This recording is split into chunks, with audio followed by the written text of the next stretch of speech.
সুপ্রিয় দর্শক, আসসালামু আলাইকুম। আপনাদের সবাইকে স্বাগত জানাচ্ছি এখনকার আলোচনায়। আপনাদের সঙ্গে আছি আমি সিরাজুল ইসলাম।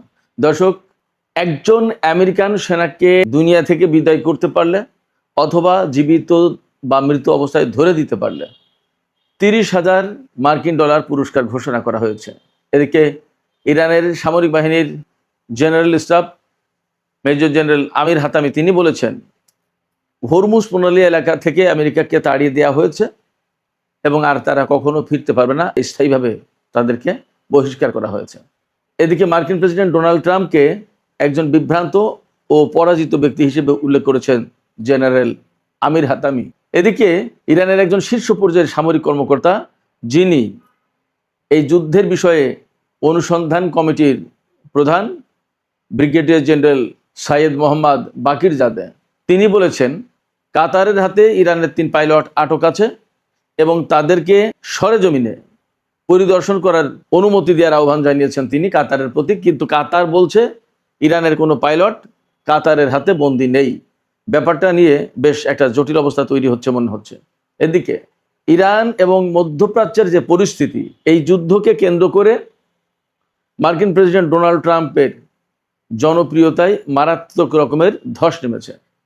নতুন এক জরিপে দেখা যাচ্ছে আগামী নভেম্বরে যে মিড টার্ম ইলেকশন আছে, সেই ইলেকশনে 55% ভোটার ট্রাম্পের বিপক্ষে ভোট দিয়েছেন এবং গত মাসে যে অবস্থা ছিল তার চেয়ে 8% আরও ডাউন হয়েছে, পতন হয়েছে জনপ্রিয়তার। অর্থাৎ ডোনাল্ড ট্রাম্প মারাত্মক রকমের চ্যালেঞ্জের মুখে এখন আগামী মিড টার্ম ইলেকশনের জন্য। সুপ্রিয় দর্শক, এই বিষয়গুলো নিয়েই মূলত আজকের ভিডিওতে আমি আলোচনা করার চেষ্টা করব। আশা করি আপনারা সবাই শেষ পর্যন্ত সঙ্গে থাকবেন, আর ভিডিও ভালো লাগলে লাইক কমেন্ট শেয়ার করবেন এবং চ্যানেলটি সাবস্ক্রাইব করে সাথেই থাকবেন। দর্শক, প্রথমে বলি, ইরানের সামরিক বাহিনীর জেনারেল স্টাফ মেজর জেনারেল আমির হাতামি তিনি একসময় ইরানের প্রতিরক্ষা মন্ত্রী ছিলেন। প্রেসিডেন্ট রুহানির আমলে তিনি প্রতিরক্ষা মন্ত্রী ছিলেন। তিনি বলেছেন, তার মানে খুবই গুরুত্বপূর্ণ কর্মকর্তা মেজর জেনারেল। ইরানে এখনো পর্যন্ত সম্ভবত মেজর জেনারেলই সর্বোচ্চ র্যাঙ্ক।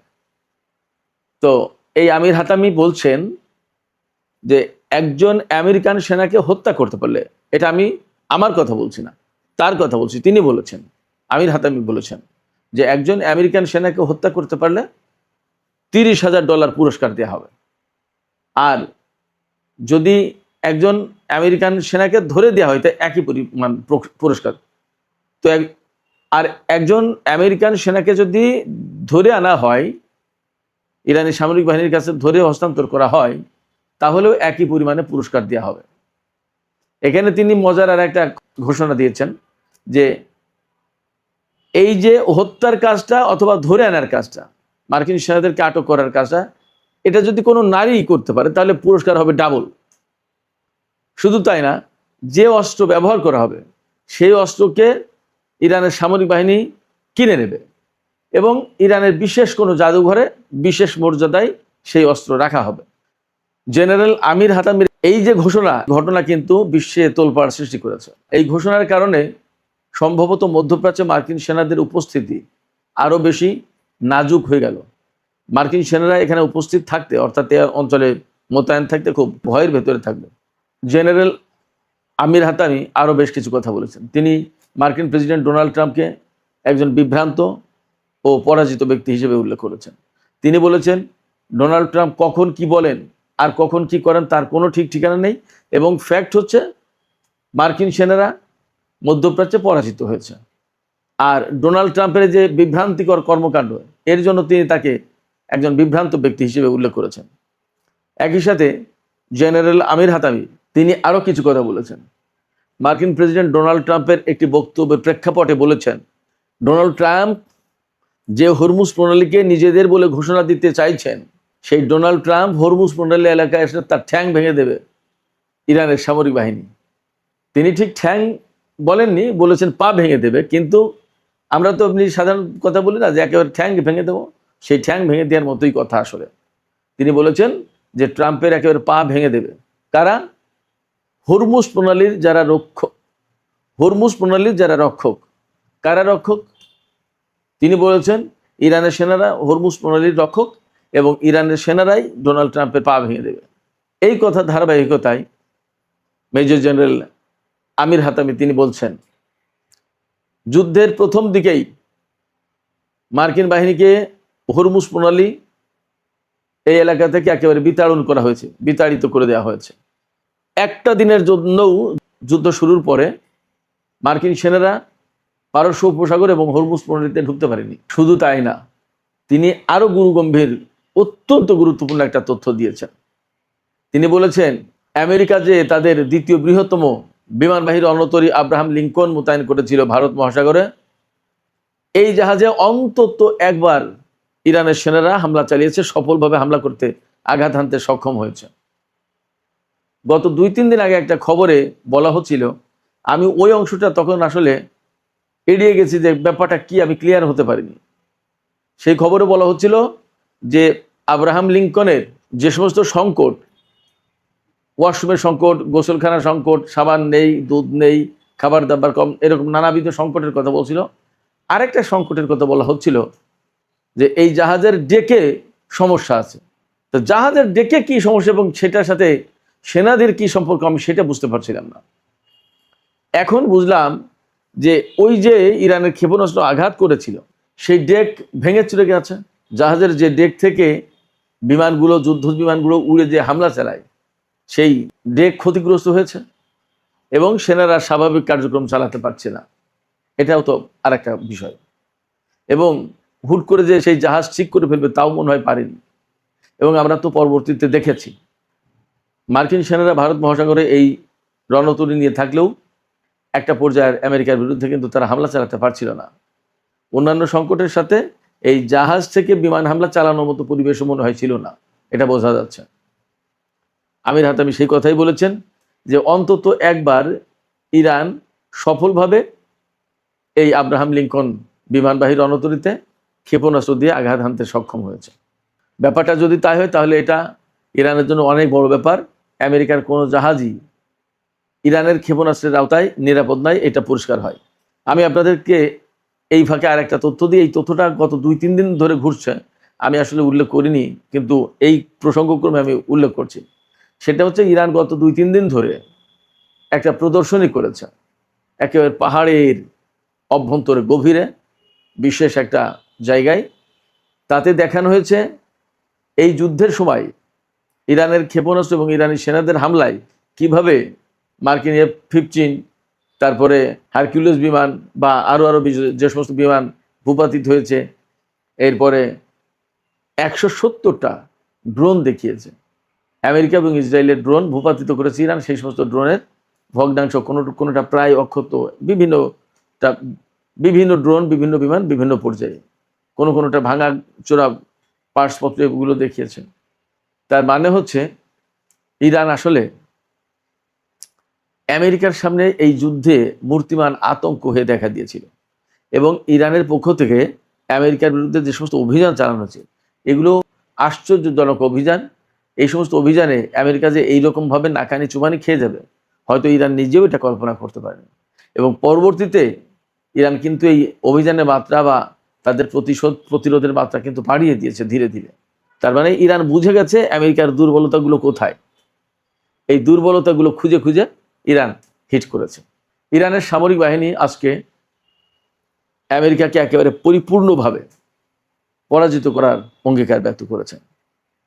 তারা বলেছেন, ইরানের সামরিক বাহিনী বলেছে যে মধ্যপ্রাচ্য অঞ্চল থেকে মার্কিন সেনাদের একদম চূড়ান্তভাবে চলে যাওয়ার, এটা হচ্ছে রেড লাইন। এই অবস্থা পরিপূর্ণ করা না পর্যন্ত ইরান যুদ্ধ থামাবে না এবং আমেরিকার বিরুদ্ধে অভিযান চলতে থাকবে। এবং মধ্যপ্রাচ্যে আমেরিকার কোনো সেনা থাকতে পারবে না। এইটা হচ্ছে ইরানের পক্ষ থেকে চূড়ান্ত ঘোষণা এবং চূড়ান্ত দাবি, চূড়ান্ত লক্ষ্য। এর মানে হচ্ছে, আমি যা মনে করছি, আমি বেশ কিছুদিন ধরেই বলেছি যে আমেরিকার সেনারা মধ্যপ্রাচ্যে থাকতে পারবে না। এবং ইরান এখন সেই ঘোষণাই কিন্তু দিচ্ছে যে মধ্যপ্রাচ্য অঞ্চলে আমেরিকা থাকতে পারবে না, আমেরিকার সেনারা থাকতে পারবে না। এবং এই যে জেনারেল আমির হাতামি বললেন যে হরমুজ প্রণালী এলাকায় আমেরিকার সেনারা ঢুকতে পারেনি, আর তাদের কখনো ঢুকতে দেওয়া হবে না।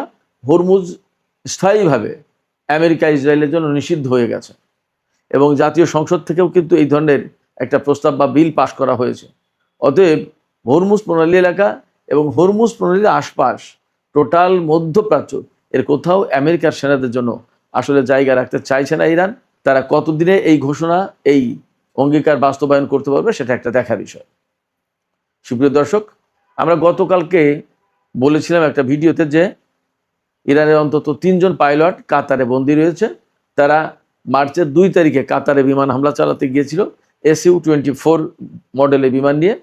বিমান হামলা চালিয়ে, বোমা হামলা চালিয়ে ফেরার পথে দুটো বিমানই কাতারি বাহিনী বা মার্কিন বাহিনীর হাতে বিধ্বস্ত হয় এবং তার ভিতরে একজন সেনা মারা যায় আর 3 জন সেনা আটক রয়েছে কাতারের কারাগারে। এটা ইরানের দাবি। এই দাবির পরে কাতার বলছে যে না, তাদের কাছে কোনো সেনা বা পাইলট আটক নেই এবং এই দাবিটা ঠিক না। এখন ইরানের পক্ষ থেকে এই যে যুদ্ধে যে সমস্ত ব্যক্তি নিখোঁজ টিখোঁজ হয়েছে এই সমস্ত ব্যাপারে অনুসন্ধান কমিটি গঠন করা হয়েছে সামরিক বাহিনীর পক্ষ থেকে। সেই অনুসন্ধান কমিটির প্রধান ব্রিগেডিয়ার জেনারেল সাইয়েদ মোহাম্মদ বাকেরজাদে তিনি বলেছেন যে কাতারের ভেতরে ইরানের এই 3 পাইলট আটক আছে কিনা প্রয়োজন আমরা সার্চ করতে যাই, আমাদেরকে সেই দেশে ঢোকার অনুমতি দেওয়া হোক, আমরা খুঁজি। তাতে মনে হচ্ছে ইরান এখানে মূলত কাতারকে দায়ী করছে না, এখানে হয়তো আমেরিকা আটকে রেখেছে কাতারকে, সে কথা বলতে দিচ্ছে না। এই জন্য ইরান বলছে যে আমরা আসি এবং আমরা অনুসন্ধানটা করি। এখন কাতার যদি এই ব্যাপারে কোনো সাড়া না দেয়, অর্থাৎ ইরানকে যদি তাদের পাইলট ফেরত না দেয় অথবা তাদের পাইলট অনুসন্ধানের জন্য যদি সুযোগ না দেয়, তাহলে ইরানের সাথে কাতারের সম্পর্কের কি পরিস্থিতি দাঁড়াতে পারে সেটা কিন্তু একটা প্রশ্ন সাপেক্ষ ব্যাপার। এমনি কাতারের সাথে ইরানের সম্পর্ক ভালো ছিল, ভালো আছে বলে মনে করা হয়, কিন্তু কাতার যদি পাইলটদের ব্যাপারে ইরানকে সহযোগিতা না করে তাহলে হয়তোবা সেই সম্পর্ক মারাত্মক রকমের খাদে পড়বে, খারাপ হয়ে যাবে। সুপ্রিয় দর্শক, আলোচনা শেষ করব।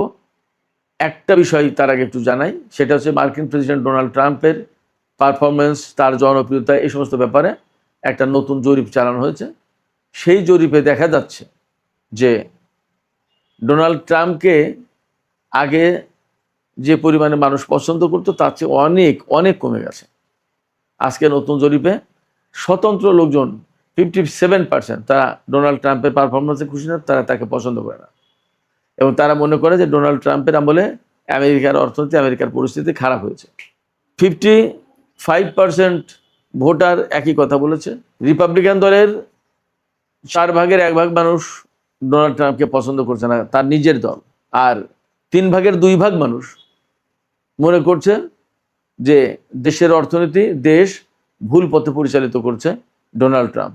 আগামী নভেম্বর মাসে যে মিড টার্ম ইলেকশন রয়েছে, সেই ইলেকশনে ভোটারদের 44% ডেমোক্র্যাটদের পক্ষে ভোট দিয়েছে এই জনমত জরিপ অনুযায়ী, আর 39% রিপাবলিকানদের ভোট দিতে আগ্রহী। তার মানে রিপাবলিকান দলের ভরাডুবি হতে পারে নভেম্বরের মিড টার্ম ইলেকশনে, এটা এই জরিপ থেকে পরিষ্কার হচ্ছে। এই জরিপে সাকুল্যে 55% লোক ডোনাল্ড ট্রাম্পকে ডিসঅ্যাপ্রুভ করেছেন, বলছেন যে তারা পছন্দ করেন না। এর মানে ইরান যুদ্ধ মার্কিন প্রেসিডেন্ট ডোনাল্ড ট্রাম্প এবং তার দল রিপাবলিকান পার্টির জন্য একটা বিপর্যয় ডেকে এনেছে, কথা মোটামুটি বলা যাচ্ছে। এখন সামনে নির্বাচন নভেম্বর মাসে, আরও বেশ কিছু সময় আছে বাকি। দেখা যাক এই সময়ের ভেতরে ডোনাল্ড ট্রাম্প কোনোভাবে তার জনপ্রিয়তা কিছুটা ফেরাতে পারেন কিনা। তা যদি না হয় তাহলে আসন্ন নির্বাচনে তার দল খুব খারাপ করবে, একথা বলাই যায়। সুপ্রিয় দর্শক, এখনকার আলোচনা এখানে শেষ করতে চাই। আলোচনা শেষের আগে আপনাদের কাছে মতামত জানতে চাই। ইরান যে ঘোষণা দিল যে তারা মার্কিন বাহিনীকে পরিপূর্ণভাবে পরাজিত না করা পর্যন্ত এই যুদ্ধ বন্ধ করবে না এবং মার্কিন সেনাদের হত্যার ব্যাপারে ইরানের পক্ষ থেকে পুরস্কার ঘোষণা করা হয়েছে, এই ঘোষণাগুলো আসলে ইরানের সামরিক বাহিনী বাস্তবায়ন করতে পারবে বলে আপনারা মনে করেন? আপনাদের মতামত কমেন্টে জানাতে পারেন। আর ভিডিও ভালো লাগলে লাইক, কমেন্ট, শেয়ার করবেন এবং চ্যানেলটি সাবস্ক্রাইব করে সাথেই থাকবেন। দর্শক, এখনকার আলোচনা এখানে শেষ করতে চাইছি। আপনারা সবাই অনেক অনেক ভালো থাকুন। আল্লাহ হাফেজ।